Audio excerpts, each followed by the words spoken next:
Alright, today we're talking about Bards. They've got a few changes, a bit on the lower end, but still enough worth talking about. Let's jump right into the second level feature, Magical Inspiration.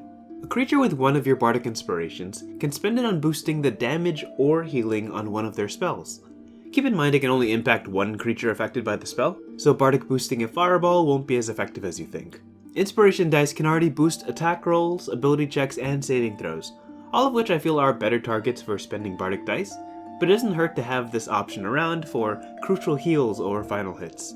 The way it's worded sort of implies the damage or healing has to occur at the same time as the spell cast, so it's a bit unclear if this bonus works on persistent spells like Aura of Vitality or Spirit Guardians.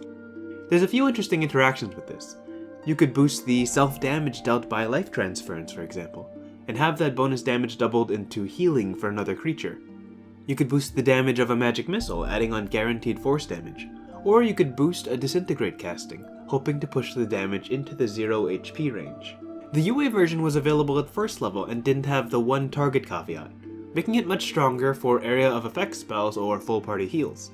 I'm guessing in playtesting it proved to be a bit too strong and Wizards of the Coast wanted to play it safe. At 4th level, Bards get Bardic Versatility.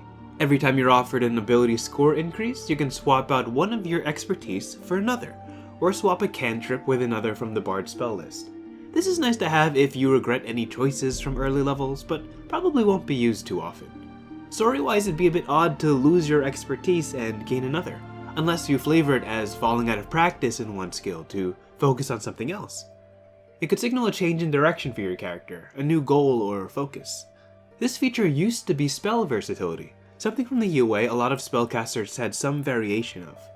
Every long rest you could swap out one spell you know for another from your class's spell list. This did mean swapping magical secrets was out of the question, but it was incredibly useful as you progressed in your campaign, if you needed different tools for different missions. It's one of the few UA features I like to keep in the campaigns I run, to give players the freedom to experiment with less optimal spells, without feeling locked in with them forever. Finally, let's talk about the new Bard spells. With the new Tasha spells and the expanded spell lists, Bards gain access to 15 new spells in total. Most of these fit right into the Bard thematic, meaning they either buff allies, debuff enemies, make sounds, or have lots of pretty colors. Phantasmal Killer, Prismatic Wall, and Telepathic Bond are notable spells that used to be exclusive to the wizard, and Mass Healing Word of course used to be a cleric-only spell. I'm a big fan of Command, the new Intellect Fortress, and especially Slow, as great utility spells to add to the Bard's arsenal. In the UA actually, the Bard was supposed to get even more spells. 10 spells in total were cut from the list moving into Tasha's release, probably because they linked less cohesively with the typical Bard thematic. Summon Fey Spirit, for example, is a new spell that was available to Bards in the UA, but taken away in the official book. Tensors would have been a great boon to Swords and Valor Bards, but alas, we couldn't be so lucky. I think Power Word Pain would have been perfect for a Bard, as they are known to be the masters of speech and prose, and it seems like the natural evolution to the infamous Vicious Mockery. But that's just me. I think that all Bards should have all Power Word spells, since they are the masters of word. I also say this because Power Word Heal, previously a Bard-only spell, is now available to the Cleric as well. This lowers the Bard-only spell list down from 4 spells to 3, the third smallest list behind only the Artificer and the Sorcerer.